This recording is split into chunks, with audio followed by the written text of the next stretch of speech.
Assalamualaikum warahmatullahi wabarakatuh. Om Swastiastu, Namo Buddhaya, salam kebajikan. Sebelumnya izin memperkenalkan diri.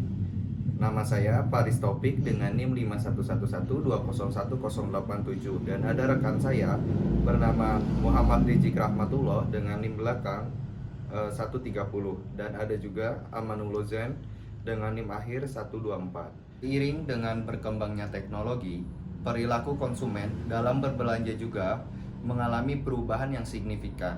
Laporan dari Google, Temasek, dan Bain & Company tahun 2023 menyebutkan bahwa 80% konsumen di Indonesia lebih memilih berbelanja online dibandingkan berbelanja offline. Maka dari itu diperlukan jasa pengiriman logistik untuk mempermudah pengiriman produk industri e-commerce ke berbagai wilayah nasional maupun internasional. Berikut ini adalah top brand index kategori jasa pengiriman logistik tahun 2021 sampai dengan 2024, yang dimana kategori ini ada DHL, JNT, JNE, Pos Indonesia, dan Tiki. Dari pengiriman-pengiriman logistik tersebut, yang mengalami penurunan yaitu Pos Indonesia dengan rata-rata 8,35%, yang dimana dari tabel tersebut terjadi penurunan pada jasa pengiriman logistik. Salah satunya adalah Pos Indonesia yang mengalami penurunan di tahun 2023 sebesar 1,2%, dan rata-rata pada tahun 2023 hingga 2024 sebesar 8,35%. Hal ini tidak sebanding dengan peningkatan industri e-commerce yang terjadi. Maka fenomena tersebut mengindikasikan rendahnya loyalitas pelanggan jasa pengiriman logistik khususnya Pos Indonesia. Tujuan penelitian kami yaitu ada 4 poin. Yang pertama, untuk menganalisis pengaruh kualitas pelayanan terhadap kepuasan pelanggan Pos Indonesia khususnya di Kota Cimahi.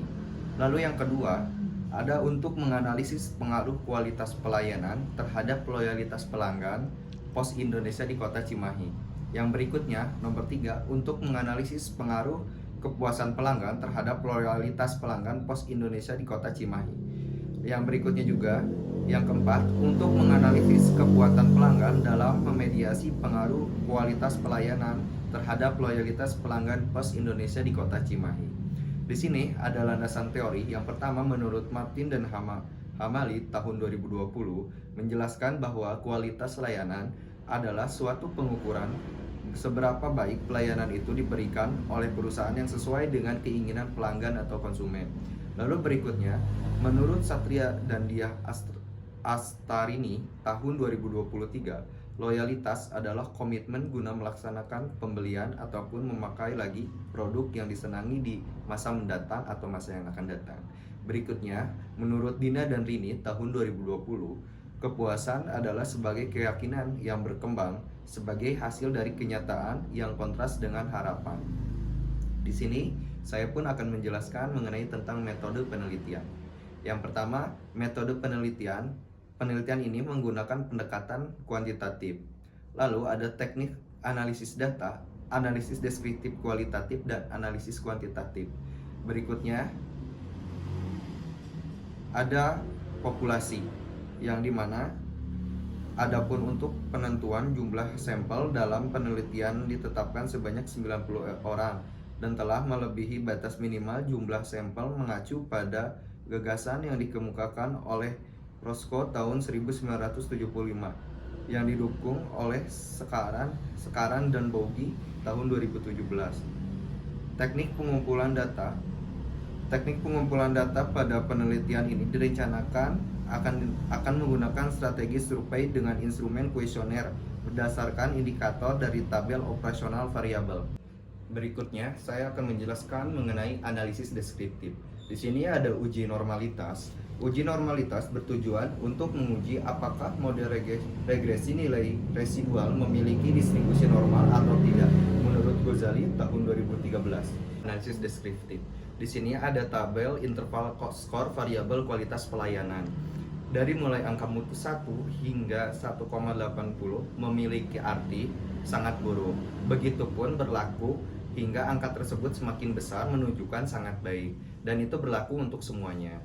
Baik, di sini juga ada Uji normalitas. Uji normalitas bertujuan untuk menguji apakah model atau regresi nilai residual memiliki distribusi normal atau tidak.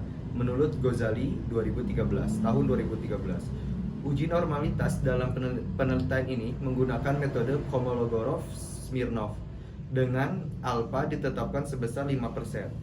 Maka kriteria pengujiannya sebagai berikut.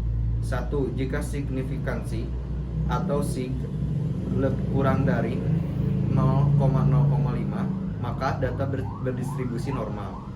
Yang kedua, jika signifikansi atau sig lebih dari 0,0,5, maka data tidak berdistribusi normal. Selanjutnya, di sini ada uji multikolinearitas.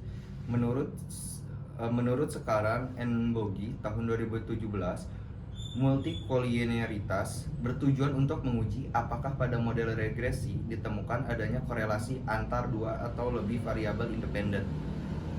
Multikolinearitas dapat diidentifikasi melalui nilai toleransi dan faktor inflasi. Varians yaitu nilai dari kebalikan toleransi atau disebut dengan inverse of the tolerance and value atau VIV.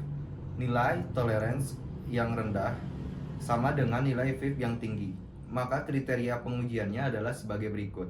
Yang pertama ada jika VIV lebih dari 10% dan toleransi kurang dari 0,10%, maka terjadi multikolinearitas. Yang kedua ada jika VIV kurang dari 10% dan toleransi lebih dari 0,10%, maka tidak terjadi multikolinearitas. Lalu yang berikutnya ada uji heteroskedastisitas. Menurut Ghazali tahun 2013, uji heteroskedastisitas bertujuan untuk menguji apakah pada model regresi berganda terjadi ketidaksamaan varians dari residual atau satu pengamatan terhadap pengamatan yang lainnya. Jika berbeda, maka disebut dengan heteroskedastisitas. Menurut Ghazali tahun 2013, uji heteroskedastisitas bertujuan untuk menguji apakah pada model regresi berganda terjadi ketidaksamaan varians dari residual satu pengamatan terhadap pengamatan yang lainnya. Jika berbeda, maka disebut dengan heteroskedastisitas. Uji ini yaitu dengan cara meregresi nilai absolut residual dari model yang diestimasi terhadap variabel independen.